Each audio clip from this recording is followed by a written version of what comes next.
യുഎഇയിൽ കനത്ത മഴ തുടരുന്നു. അത്യാവശ്യ കാര്യത്തിനല്ലാതെ പുറത്തിറങ്ങരുതെന്നാണ് അധികൃതരുടെ മുന്നറിയിപ്പ്. അതേസമയം പലയിടങ്ങളിലും റോഡ് ഗതാഗതം തടസ്സപ്പെട്ടു. ദുബായ് മെട്രോ നാളെ രാവിലെ 3 മണി വരെ സർവീസ് നടത്തും. മഴ ദുബായ് വിമാനത്താവളത്തിന്റെ പ്രവർത്തനത്തെയും സാരമായി ബാധിച്ചു. വിവരങ്ങളുമായി ഷിൻ സെബാസ്റ്റ്യൻ ചേരുകയാണ്. ഷിൻ, എന്തൊക്കെയാണ് വിശദാംശങ്ങൾ? ദേവിക, യുഎഇയിൽ പരക്കെ ശക്തമായ മഴയാണ് പെയ്തുകൊണ്ടിരിക്കുന്നത്. മഴ കുറയാത്ത സാഹചര്യത്തിലാണ് ഇപ്പോൾ റെഡ് അലർട്ട് പ്രഖ്യാപിച്ചിരിക്കുന്നത്. ദുബായ്, ഷാർജ, അലൈൻ, ഫുജറ ഉൾപ്പെടെയുള്ള മേഖലകളിലാണ് നാളെ വൈകിട്ട് 6 മണി വരെ റെഡ് അലർട്ട്. കനത്ത മഴയിൽ യുഎഇയിലെ ജനജീവിതം താളം തെറ്റിയിരുന്നു. റോഡ് ഗതാഗതം മുതൽ വിമാന സർവീസുകൾ വരെ മഴ ബാധിച്ചിട്ടുണ്ട്. ദുബായ് മെട്രോ സ്റ്റേഷനിൽ വെള്ളം കയറിയതിനെ തുടർന്ന് മെട്രോ സർവീസുകൾ തന്നെ റദ്ദാക്കേണ്ടി വന്നു. റെഡ് ലൈനിൽ യുഎഇ എക്സ്ചേഞ്ച് മുതൽ ഇന്റർനെറ്റ് സിറ്റി വരെയുള്ള ഭാഗത്തെ സർവീസ് നിലച്ചു. ഇന്ന് വൈകുന്നേരം ഒരു 3 മണിയോട് കൂടി തൊട്ട് സർവീസ് നിലച്ചിരിക്കുകയാണ്. ഇതോടൊപ്പം തന്നെ മെട്രോ റെഡ് ലൈനിൽ തന്നെ ഓൺ പാസീവ് മെട്രോ സ്റ്റേഷനിൽ വെള്ളം കയറുകയും ചെയ്തു. അതേസമയം മഴയിൽ റോഡുകളിലെ വെള്ളം നിറഞ്ഞ സാഹചര്യത്തിൽ ദുബായ് മെട്രോ നാളെ പുലർച്ചെ 3 മണി വരെ സർവീസ് നടത്തുമെന്ന് ആർടി അറിയിച്ചിട്ടുണ്ട്. വാഹനങ്ങൾ ഒട്ടും പോകാത്ത സാഹചര്യത്തിൽ മെട്രോ ഉപയോഗിക്കാനാണ് അധികൃതർ നിർദ്ദേശിച്ചിരിക്കുന്നത്.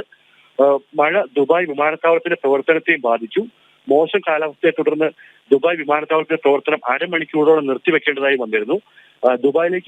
ദുബായിലേക്ക് വരുന്ന മുഴുവൻ വിമാനങ്ങളും കാലാവസ്ഥ മെച്ചപ്പെടുന്നത് വരെ സമീപ എയർപോർട്ടുകളിലേക്ക് തിരിച്ചുവിടാനാണ് നിർദ്ദേശിച്ചിരിക്കുന്നത്.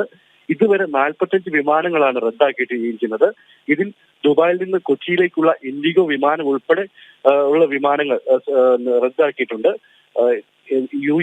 ദുബായ് എയർപോർട്ടിലേക്ക് വരുന്ന വിമാനങ്ങൾക്ക് മാത്രമാണ് നിയന്ത്രണം. അതിനെയാണ് വഴിതിരിച്ചു വിടുന്നത്. ദുബായിൽ നിന്ന് മറ്റു സ്ഥലങ്ങളിലേക്ക് പോകുന്ന വിമാനങ്ങൾ പതിവ് പോലെ പ്രവർത്തിക്കുന്നുണ്ട്. അതിന്റെ സമയത്ത് ചെറിയ വ്യത്യാസങ്ങളൊക്കെ വന്നിട്ടുണ്ട്. അതുകൊണ്ട് തന്നെ ഈ പ്രത്യേക സാഹചര്യത്തിൽ ആൾക്കാർ കൃത്യമായി അവരുടെ വെബ്സൈറ്റ്, വിമാന സർവീസിന്റെ വെബ്സൈറ്റിൽ നോക്കി സമയം കൃത്യമായി മനസ്സിലാക്കണമെന്ന് അധികൃതരുടെ നിർദ്ദേശമുണ്ട്. പിന്നെ ഈ പ്രത്യേക സാഹചര്യത്തിൽ വിമാനം പുറപ്പെടുന്നതിന് 4 മണിക്കൂർ മുൻപെങ്കിലും യാത്രക്കാർ എയർപോർട്ടിൽ എത്തണമെന്നും അധികൃതർ ഓർമ്മിപ്പിക്കുന്നുണ്ട്. ഇനി എയർപോർട്ടിലേക്ക് സ്വന്തം വാഹനത്തിൽ വരാതെ മെട്രോ ഉപയോഗിക്കാനും അധികൃതരുടെ നിർദ്ദേശമുണ്ട്. ദുബായ്, ഷാർജ, അജ്മാൻ എന്നിവിടങ്ങളിലെ പ്രധാന റോഡുകളെല്ലാം വെള്ളത്തിലാണ്. ഇതിനു പുറമെ പലയിടങ്ങളിലും റോഡ് നാശനഷ്ടം നേരിട്ടതിനാൽ പാതകൾ അടച്ചു കഴിഞ്ഞു. റാസൽ ഖൈമിൽ, ഉമൽ ഖൈനിൽ മണ്ണിടിച്ചിൽ റോഡുകൾ തകർന്നിട്ടുണ്ട്. കെട്ടിടങ്ങൾക്ക് നാശനഷ്ടം നേരിട്ടു. മേൽക്കൂര തകർന്ന് ബഹുനില കെട്ടിടങ്ങളിൽ വരെ ചോർച്ചയുണ്ടായി. വെള്ളക്കെട്ടിൽ 100 കണക്കിന് വാഹനങ്ങൾക്ക് കേടുപാടുകൾ സംഭവിച്ചിട്ടുണ്ട്.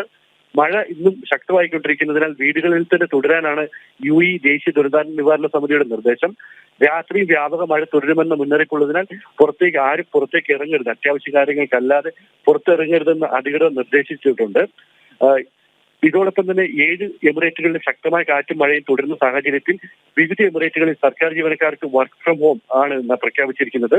സ്കൂളുകളിൽ നാളെ വിദൂര പഠനം ഓൺലൈൻ ക്ലാസ്സുകളാണ് നടക്കുക. ഇന്നും ഓൺലൈൻ ക്ലാസ്സുകളായിരുന്നു ഉണ്ടായിരുന്നത്.